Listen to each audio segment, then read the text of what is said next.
हा, आतापर्यंत आपण कोणती गोष्ट पाहत आहोत ते तुमच्या 9वी आणि 11वी वाल्यांच्या लक्षात आहे, पण आता जे छोटे पोरं आले त्यांना काही माहित नाही, तुमच्यासाठी एकदम रिपीट करतो, थोडी शॉर्टकटमध्ये रिपीट करतो, सगळ्या गोष्टी काही डबल सांगत नाही. आपण आज पाहत आहोत transformation of sentence. Transformation of sentence म्हणजे इंग्लिशमध्ये एक वाक्य दुसऱ्या वाक्यामध्ये घेऊन जायचं, त्याला म्हणते ट्रान्सफॉर्मेशन ऑफ सेंटेन्स. तर तो आपण शिकत आहोत. ते काय शिकत आहोत तर प्रेझेंट टेन्सचे simple present tense, continuous present continuous tense, त्याच्यानंतर प्रेझेंट परफेक्ट टेन्स आणि प्रेझेंट परफेक्ट कंटिन्युअस टेन्स, असे 4 टेन्स आपण पाहतो. आतापर्यंत सगळ्या गोष्टी ज्या पाहिलेल्या आहेत त्याच्यामध्ये आपण काय केलेलं आहे की प्रेझेंट टेन्स कसा आहे, त्या प्रेझेंट टेन्स मधून कंटिन्युअस मध्ये कसा केला जातो, निगेटिव्ह मध्ये कसं स्ट्रक्चर चेंज होते, त्याचे रूल्स पाहिले, रेग्युलेशन पाहिले, आणि त्याच्यानंतर निगेटिव्ह सेंटेन्स पाहिले. एवढ्या गोष्टी आतापर्यंत आम्ही पाहिलेल्या आहेत. आता आपण सुरुवात करणार आहोत इथपासून transformation of interrogative sentence. Interrogative sentence म्हणजे याला म्हटलं जाते प्रश्नार्थक वाक्य. इंटरोगेटिव्ह म्हणजे हा प्रश्नार्थक, ज्या ठिकाणी प्रश्न विचारला जातो असा सेंटेन्स म्हणजे त्याला इंटरोगेटिव्ह सेंटेन्स म्हटलं जातं. तर आता याच्यामध्ये ट्रान्सफॉर्मेशन करत असताना साधी गोष्ट असेल, does she write a letter, does she write a letter, आणि दुसरा आहे डू दे प्ले क्रिकेट. हा झाला इंटरोगेटिव्ह. आता हा कशा पद्धतीने चेंज झालेला आहे तर याचा सिंपल टेन्स असा आहे, शी राईट्स अ लेटर. हा जर वाक्य असेल तर ह्या वाक्याला इंटरोगेटिव्ह बनवत असताना एक साधी गोष्ट करायची असते. ज्या ठिकाणी शी किंवा ही असेल तर ही किंवा शी तृतीय पुरुषी एकवचनी आहे. ही किंवा शी हे तृतीय पुरुषी एकवचनी आहे, आणि ही किंवा शी असेल तर त्याच्या समोर डज लागतो, त्याच्या समोर डज लागतो. इथं किंवा डज म्हणजेच मूळ क्रियापदाला ईएस लागतो किंवा एस लागतो, म्हणून इथे ईएस लागले. आता ही किंवा शी राईट्स अ लेटर असा सेंटेन्स, आणि याच्यामधून आपल्याला न्यायचं आहे इंटरोगेटिव्ह मध्ये, याच्यामधून चेंज करायचं इंटरोगेटिव्ह मध्ये. तर याला ईएस लागलेला आहे, म्हणून काय करायचं, पहिल्यांदा इथे डज लिहायचं, क्रियापदाला ईएस लागला आहे म्हणून, आणि त्याच्यानंतर हा मेन सब्जेक्ट जो आहे तो इथे लिहायचा सी, आणि त्याच्यानंतर हा मूळ क्रियापद आहे त्याचा म्हणजे बेस फॉर्म लिहायचा राईट, आणि ऑब्जेक्ट जसा आहे तसा लिहायचा, आणि हा इथं क्वेश्चन मार्क द्यायला पाहिजे. Does she write a letter. अशा पद्धतीने आपण इंटरोगेटिव्ह मध्ये सिंपल प्रेझेंट टेन्स मध्ये चेंज करतो.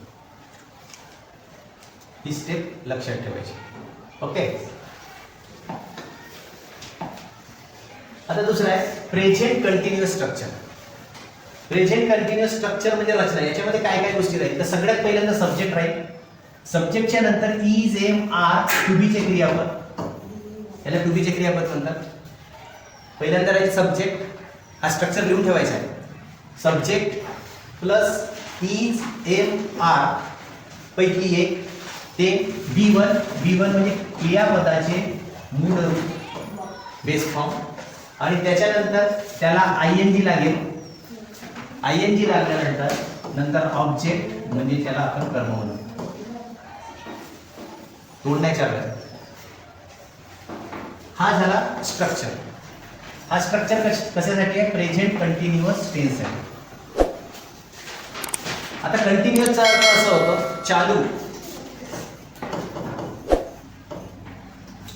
कंटिन्युअस म्हणजे चालू काळ, त्यालाच इंग्लिशमध्ये प्रोग्रेसिव्ह सुद्धा असं म्हटलं जाते. हा स्ट्रक्चर लक्षात पाहिजे म्हणजे सहजच आपण एखादा सेंटेन्स बनवू शकतो, आरामाने बनवू शकतो. त्याचे उदाहरण आहे समोर, ते बघू आपण. त्याला कळलं पटकन.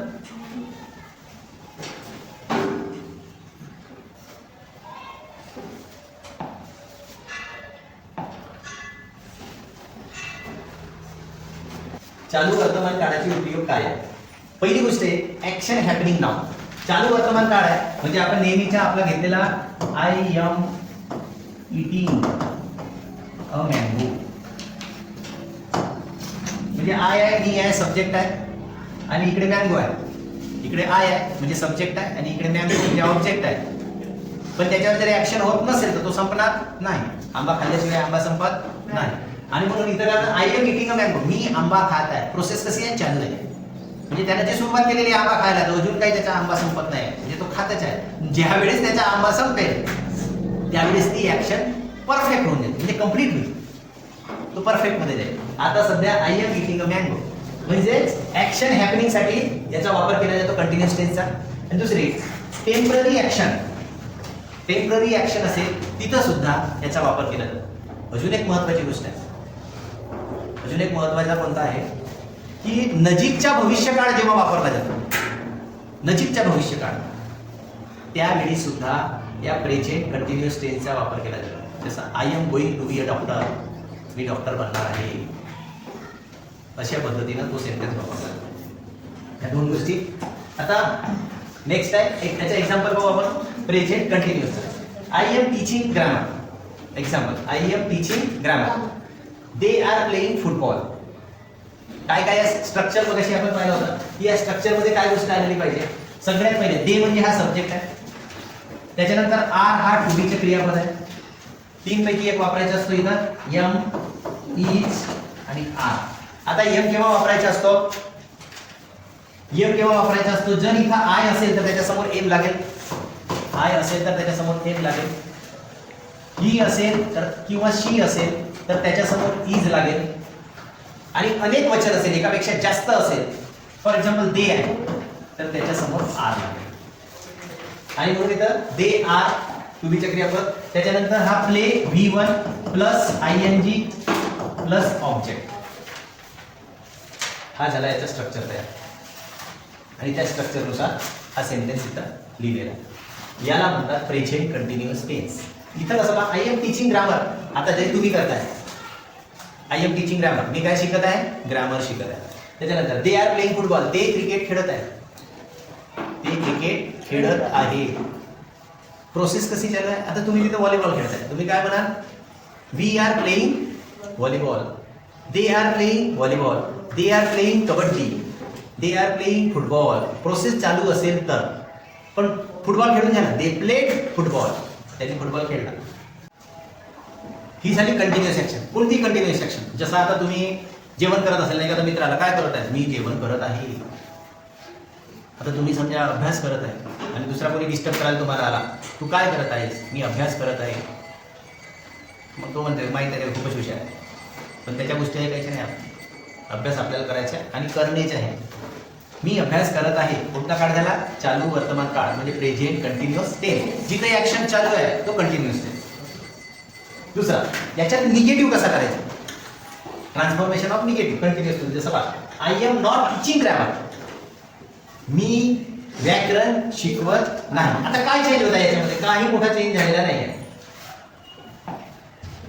आय जसं तसं लिहिला गेलेला आहे, एम सुद्धा जसं तसं लिहिलेला आहे, पण ज्या ठिकाणी क्रियापदाला ING लागलेला होता त्याच्या आधी एक जास्तीचा शब्द आलेला आहे निगेटिव्ह मध्ये चेंज करताना. आता जास्तीचा शब्द कोण आलेला आहे, हा जो निगेटिव्ह म्हणजे नकार नाही. तुम्ही एखादी गोष्ट, तुम्हाला रशियाचे पंतप्रधान माहित आहे का, ज्याला माहित असेल तर तो म्हणेल ठीक आहे, हो माहित आहे, ज्याला माहित असेल तो नाही. कोणतीही गोष्ट, इथली वस्तू कुठे गेली, माहित नाही. आणि लोक जास्तीत जास्त तसेच करतात, नाही म्हटलं म्हणजे विषय संपून जाते आणि म्हणून ते तसाच विषय करतात. तर इथं नकारार्थी शब्द जेव्हा आपल्याला, नकारार्थी वाक्य जेव्हा आपल्याला बनवायचे असते तेव्हा एक गोष्ट करायची असते, इथं नॉट लावायचं असतं. आणि नॉट कुठं लावायचे आपल्याला, या क्रियापदाच्या आधी इथं नॉट लावायचं, कारण आपल्याला बनवायचे आहे निगेटिव्ह सेंटेन्स म्हणून.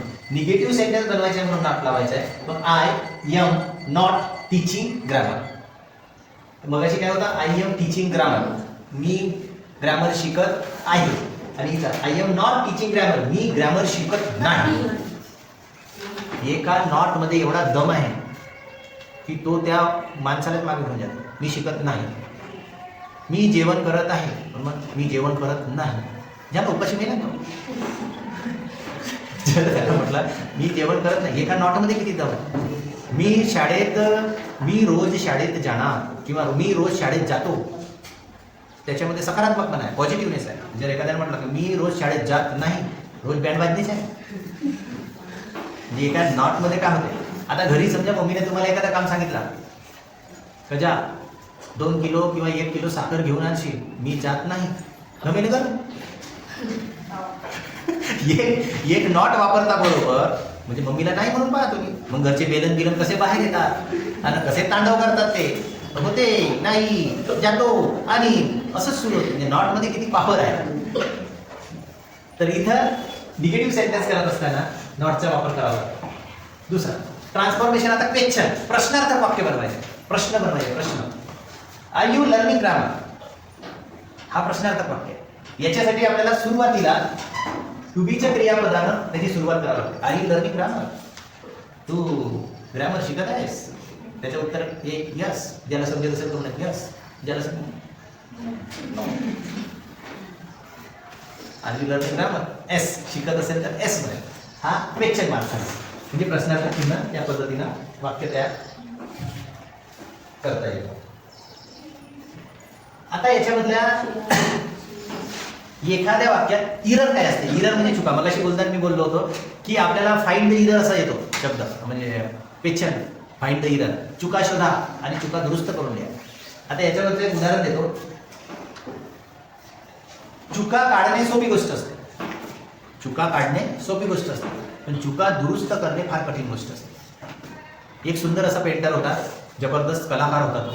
एवढी जबरदस्त पेंटिंग करायचा, नेहमी एवढी जबरदस्त पेंटिंग करायचा, आणि ती पेंटिंग केल्यानंतर आपल्या घराच्या दरवाजाच्या समोर ठेवायचा, आणि खाली एक वही ठेवायचा आणि एक पेन ठेवायचा, आणि तिथं लिहून ठेवायचा तो की या चित्रामधील चुका सांगा.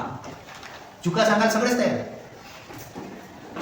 कारण लोकांना चुका जास्त दिसतात, चांगल्या गोष्टी कमी दिसतात. चुका सांगा. लोक यायचे रस्त्यानं, चित्राकडे बघायचे, फार सुंदर चित्र काढलेलं असायचं त्याच्यात, मस्त पेन घ्यायचे आणि तिथे लिहून ठेवायचे, नाक अमुक कसा झाला, तो कसा झालेला, कान इकडे झाला, कपड्याचा कलरच बरोबर नाही अमुक. संध्याकाळी तो बघायचा आणि त्याला दुःख व्हायचं. त्याला दुःख याच्यासाठी व्हायचं की मी एवढ्या मेहनतीनं बनवतो तरी लोक रोज माझ्या चित्रात काही ना काही चुका काढतात, तर दुःखी व्हायला लागला. दुसऱ्या दिवशी ठेवला, तिसऱ्या दिवशी, रोज रोज रोज रोज महिनाभर चित्र ठेवला, पण त्या चित्रातल्या चुका रोजच लोक काढत होते. तो फारच दुःखी झाला. एक दिवस तो त्या रस्त्यावर जाणारा एक साधू होता, त्याने ते वाचलं आणि ते त्याच्याकडे आले. म्हणून त्या चित्रकाराने सांगितलं की महाराज म्हणे अशी अशी गोष्ट आहे, मी रोज एक सुंदर चित्र काढतो आणि तिथं लिहितो की बा याच्यात चुका काढा. तर त्याच्यानं लोक काय करतात म्हणे, रोज लिहून ठेवतात म्हणे. मला फार वाईट वाटते म्हणे, माझी अजून पेंटिंग एवढी डेव्हलप नाही झाली. तू एक काम कर म्हणे, मी तुला एक सल्ला देतो. आता तू उद्या तिथं वही ठेवू नको म्हणे. तू एक काम कर, उद्या तिथं रंग ठेव, ब्रश ठेव आणि तिथं लिही की या चित्रातील चुका दुरुस्त करा, या चित्रातील चुका दुरुस्त करा. दुसऱ्या दिवशी तसंच करतो, एकही माणूस येत नाही, कोणीच तो त्याच्या चुका दुरुस्त करायला येत नाही. कारण चुका काढणे सोपी गोष्ट आहे, पण दुरुस्त करणे कठीण आहे. हातात ब्रश घेऊन पेंटिंग करणे साधी गोष्ट आहे का? प्रत्येकाला नाही जमत ते. तसंच इथं आहे फाइंड द इरर्स, चुका दुरुस्त करा. कॉमन इरर्स काय होतात या कंटिन्युअस टेन्स मध्ये जेव्हा आपण तयार करतो, लिहितो, तेव्हा काय कॉमन असतात? जसं बघा, सी आर गोईंग हा रॉंग आहे, शी आर गोईंग रॉंग आहे. का म्हणून? कारण शीच्या समोर आर लागत नाही, शीच्या समोर इज लागते. कारण तृतीय पुरुषी एकवचनी असल्यामुळे शी म्हणजे ती एकटीच आहे, शी म्हणजे ती एकटीच आहे, आणि एकट्याच्या समोर इथं इज हा टू-बीचा क्रियापद लागतो. आणि आर हा एकापेक्षा जास्त प्लुरल मध्ये जेव्हा असतील, अनेक वचन मध्ये एखादं असेल सब्जेक्ट, तेव्हा. आणि म्हणून करेक्ट सेंटेन्स आहे she is going and wrong sentence आहे she are going. Next, present perfect structure आली आहे. Present perfect. आता परफेक्ट म्हणजे याला आपण म्हणतो पूर्ण वर्तमान काळ.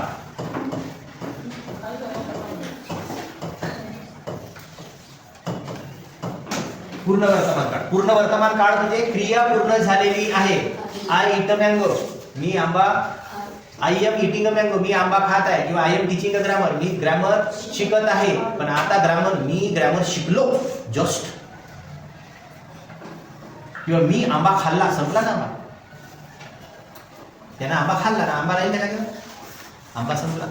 आता तो आंबा संपला तर हा स्ट्रक्चर अशा पद्धतीने लिहिला जातो. पहिल्यांदा सब्जेक्ट, पहिल्यांदा सब्जेक्ट, सब्जेक्टच्या नंतर हॅज किंवा हॅव, हॅज किंवा हॅव.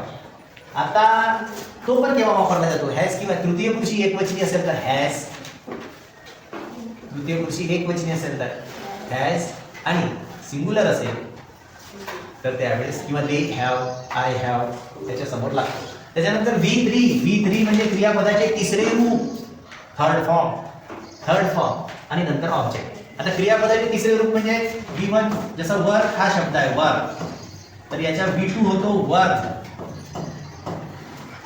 आणि याचा V3 होतो वर्क.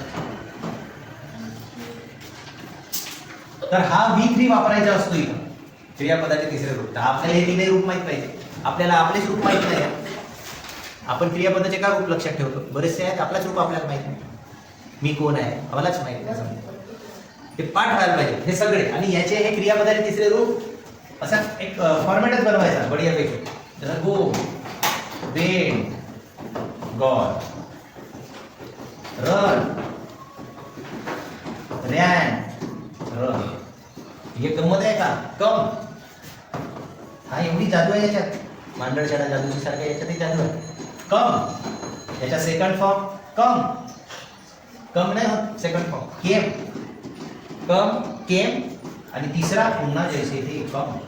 आता याच्यात का रन पहिला फॉर्म, रन तिसरा फॉर्म आणि दुसरा रॅन. ही आहे त्याच्यात. इथे कम, केम, कम. हे समजलं पाहिजे आपल्याला. असे भरपूर आहे. जेवढे वर्ब आहेत प्रत्येकाचे असतात. Recently completed action and experience in life. एखादी गोष्ट लगेच आता झालेली असेल त्याच्यासाठी वापरला जातो आणि आपल्या जीवनामध्ये हा उपयोगी पडतो. एक्झाम्पल पाहू आपण. काय example? He has finished his work. He has finished his work. इथं पहा ही हॅज, ही लावलेला आहे म्हणून त्याच्यासमोर हॅज लावलेला आहे आणि त्याच्यानंतर हा क्रियापदाचे तिसरे रूप ही लावलेला आहे आणि हिज वर्क हा ऑब्जेक्ट आहे. नेक्स्ट एक्झाम्पल आहे आय हॅव विजिटेड दिल्ली. इथं आय आहे म्हणून याच्यासमोर हॅव लागलेला आहे पण इथं ही आहे तर त्याच्यासमोर हॅज लागलेला आहे. सपोज तिथं शी असेल तरी त्याच्यासमोर इथं हॅजच लागेल आणि इथं जर दे असेल तरीही सुद्धा इथं हॅव लागेल. I have visited Delhi. मी दिल्लीला भेट दिली.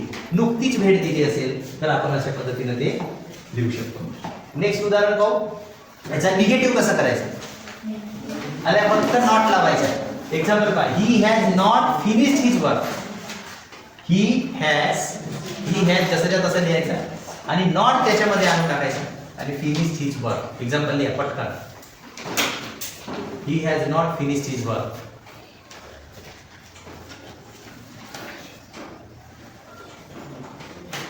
Next past to present perfect. आता एक गोष्ट लक्षात ठेवायची. काल आपण ज्या पद्धतीने ट्रान्सफॉर्मेशन पाहिलं सिंपल पास्ट टू सिंपल म्हणजे प्रेझेंट कंटिन्युअस. आता इथं आपण बघणार आहोत पास्ट टू प्रेझेंट परफेक्ट. आता जेव्हा ट्रान्सफॉर्मेशन करतो तेव्हा सगळ्यात महत्त्वाची गोष्ट हे माहित पाहिजे की आपल्याला पास्ट परफेक्ट टेन्सचा आता पहा आपल्याला चेंज करायचं आहे पास्ट टू प्रेझेंट परफेक्ट. काळजीपूर्वक पहा आणि लिहून ठेवायचं स्ट्रक्चर. पेपरला येणेच आहे. कसं चेंज होते? आता पास्ट टेन्सचा आपल्याला स्ट्रक्चर माहित आहे याच्या आधी पाहिजे आणि प्रेझेंट परफेक्टचे स्ट्रक्चर आपण याच्या आधी पाहिलेलं आहे. म्हणजे दोन्ही स्ट्रक्चर आपल्याला माहित पाहिजे तेव्हा आपल्याला चेंज करायचं. कसं चेंज करता येतं? पहा पास्ट मध्ये आहे आय सा दॅट मूवी येस्टरडे. मी ते चित्रपट काल बघितला आहे. आणि प्रेझेंट परफेक्ट मध्ये चेंज कसं केलेलं आहे? प्रेझेंट परफेक्टचे स्ट्रक्चर काय असतो? सब्जेक्ट त्याच्यानंतर हॅव किंवा has plus V3 plus object. हा त्याचा स्ट्रक्चर झाला. आता आणि पास्टचा स्ट्रक्चर कसा आहे? Subject plus V2 plus O म्हणजे ऑब्जेक्ट. हा झाला सिंपल पास्ट त्याचा स्ट्रक्चर. आता आपल्याला या सिंपल पास्ट मधून प्रेझेंट परफेक्ट मध्ये जेव्हा ट्रान्सफॉर्म करायचा आहे सेंटेन्स तर कसा बदलायचा? एकच गोष्ट बदलते कधी पण. नेहमी वारंवार सांगतो मी एकच गोष्ट बदलते तो म्हणजे क्रियापदाचा प्रकार. बाकी कुठलीच गोष्ट बदलत नाही. आता हा आय आहे. हा आय जसाच्या तसा आहे. बरोबर लक्ष देऊन पहा. आय जसाच्या तसाच आहे. आता प्रेझेंट परफेक्ट मध्ये आणत आहोत तर त्याचा स्ट्रक्चर हा असा दिलेला आहे. मग आय जर असेल तर आयच्या समोर म्हणजे सब्जेक्टच्या समोर हॅव लागेल. सब्जेक्टच्या समोर हॅव लागेल. ही किंवा शी असेल तर त्याच्या समोर हॅज लागेल. त्याच्या समोर इथं काय लागला आता? I have. आणि मग हा जो सी आहे सा आहे सा. हा सा V2 आहे. मग आपल्याला माहित पाहिजे का सी V1 सा V2 आणि याच्या V3 होतो सीन. तुमची नोटबुक तपासताना त्याच्यावर लिहिलेलं आहे सीन. सीन म्हणजे पाहिले क्रिया पूर्ण झालेली आहे परफेक्ट म्हणून इथं सीन लिहिलेलं असते. तर हा सीन V3 आहे सीचा. मग आपल्याला क्रियापदाच्या इथं तिसरे रूप लिहायचे आहे V3 सीन. आणि मग बाकीचा हा जो सेंटेन्स आहे बाकीचा जो सेंटेन्स आहे तो ॲज इट इज जसंच्या तसं लिहायचं. पण एक गोष्ट लिहायची आहे तिथं. एक गोष्ट लिहायची आहे फक्त. इथं येस्टरडे आहे इकडे पहा, इथं येस्टरडे आहे, तर येस्टरडेच्या ऐवजी मात्र आपल्याला इथं बिफोर लिहायचं आहे. हा चेंज आहे. तुम्ही त्याच्याकडे लक्ष द्या. काय लिहायचं आहे फक्त आपल्याला? आय सा दॅट मूवी येस्टरडे आहे. येस्टरडेच्या ऐवजी मात्र इथं बिफोर लिहायचं आहे, म्हणजे येस्टरडेच्या अपोजिट शब्द इथे लिहायचा. आणि मग हा पास्ट टेन्स मधला प्रेझेंट परफेक्ट मध्ये या पद्धतीने चेंज होईल.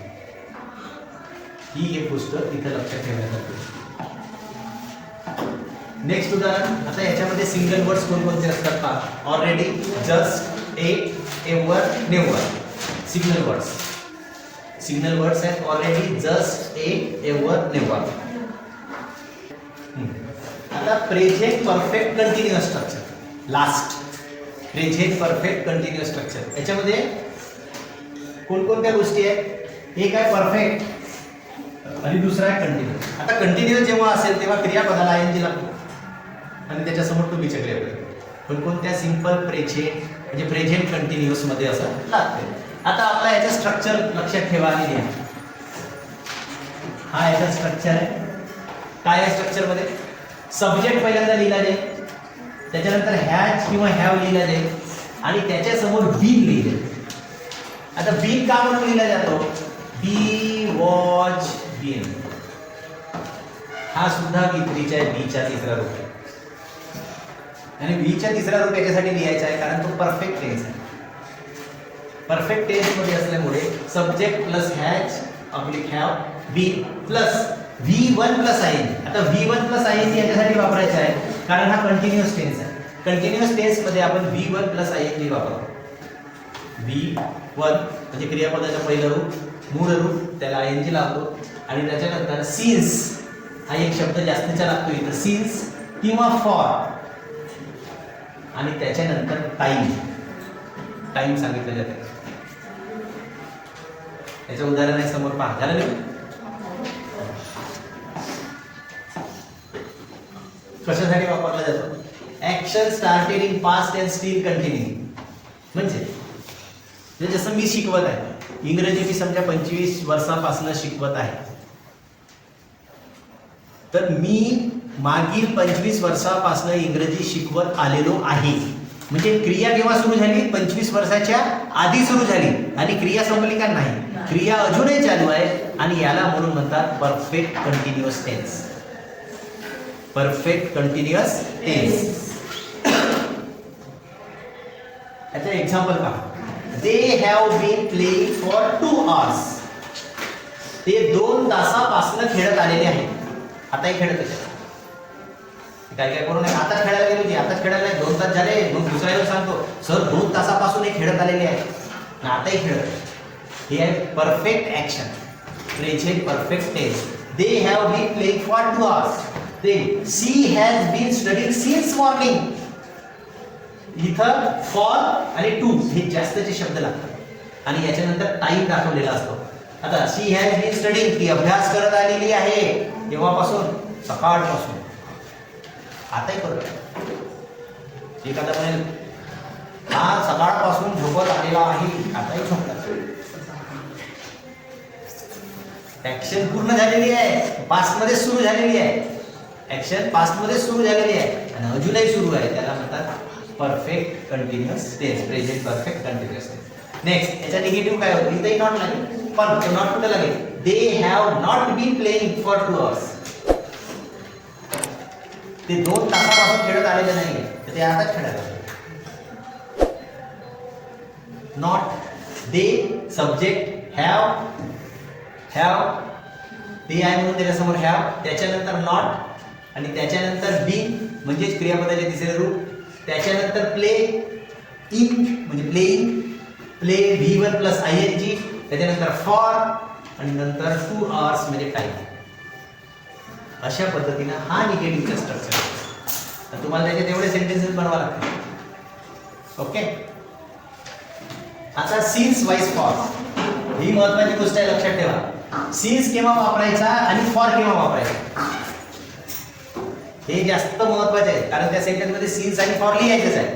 सिन्स केव्हा वापरायचा? सिन्स केव्हा वापरला जाते पहा. स्पेसिफिक पॉइंट असेल, एक विशिष्ट पॉइंट, जसा मंडे दाखवलाय तो सकाळपासून अभ्यास करत आहे, सिन्स मॉर्निंग स्पेसिफिक पॉइंट आहे. तो रात्रीपासून काम करत आहे, सिन्स नाईट. तो 25 वर्षापासून शिकवत आहे, सिन्स 25 इयर्स पर्टिक्युलर. आणि फॉर केव्हा वापरायचा, ड्युरेशन टाइम दाखवला असेल असा, 3 तासापासून, 2 तासापासून, 1 तास झाला, 4 तास झाले, अशा वेळी फॉर वापरायचा. सिन्स वापरायचे आहे स्पेसिफिक टाइम असेल तेव्हा, आणि फॉर वापरायचा आहे ह्यावेळी. आता सिंपल प्रेझेंट हॅबिटसाठी वापरला जातो. प्रेझेंट कंटिन्युअस हॅपनिंग नाऊसाठी वापरला जातो. हे क्विक कंपॅरिझन टेबल आहे. प्रेझेंट परफेक्ट कंप्लीट विथ रिझल्टसाठी दाखवला जातो, आणि प्रेझेंट परफेक्ट कंटिन्युअस कंटिन्यूइंग ऍक्शनसाठी दाखवला जातो. आता तुम्हाला प्रॅक्टिससाठी चेंज इनटू निगेटिव्ह एक सेंटेन्स दिलेले आहे, she sings a song, they are playing. Negative मध्ये चेंज करायचं आहे. याचा कसं होईल, she sings a song, she does not sing a song, असा एक येईल. बाकीचे 2 तुम्हाला करायचे आहेत. त्याच्यानंतर change into interrogative, C rights a letter, हा झालेला आहे मगाशी. तुम्हाला 2 अशाच पद्धतीने करायचे आहेत. त्याच्यानंतर आयडेंटिफाय द टेन्स, याच्यामध्ये कोणता टेन्स आहे ते तुम्हाला आयडेंटिफाय करायचे आहे. I have been working since 5 AM, हा कोणता टेन्स आहे, प्रेझेंट परफेक्ट टेन्स. आता पहिला सी प्लेज चेस, ती क्रिकेट खेळते, सिंपल प्रेझेंट टेन्स. त्याच्यानंतर they are watching TV, present continuous tense. असं आपल्याला ओळखता आलं पाहिजे. त्याच्यानंतर एक्झाम ओरिएंटेड परीक्षेमध्ये कसे येतात, fill in the blanks, error correction, sentence transformation, असे सेंटेन्स येतात. आणि अंडरस्टँड स्ट्रक्चर फर्स्ट, पहिल्यांदा काय करायचं, स्ट्रक्चर लक्षात घ्यायचा. Then practice daily, grammar is logic, आणि practice makes a learners perfect, consistency creates mastery. रोज काम करेल, सराव जास्तीत जास्त जो करेल त्याला जास्तीत जास्त मार्क्स मिळतात. ते का हरीनं खाटल्यावर होत नाही. एक दिवस काम केल्यानं रिझल्ट येत नाही. रोजचं काम रोज करायचं असते, रेग्युलर करायचं असते, आणि तेवढ्याच पॅशननं करायचं असते, तरच तुम्हाला जास्तीत जास्त कुठल्याही कामामध्ये यश मिळेल आणि स्किल डेव्हलप होईल. कन्सिस्टन्सी आवश्यक असते. आता इथं संपलाय. थँक्यू. ओके, आज आपण ज्या ज्या गोष्टी पाहिल्या त्या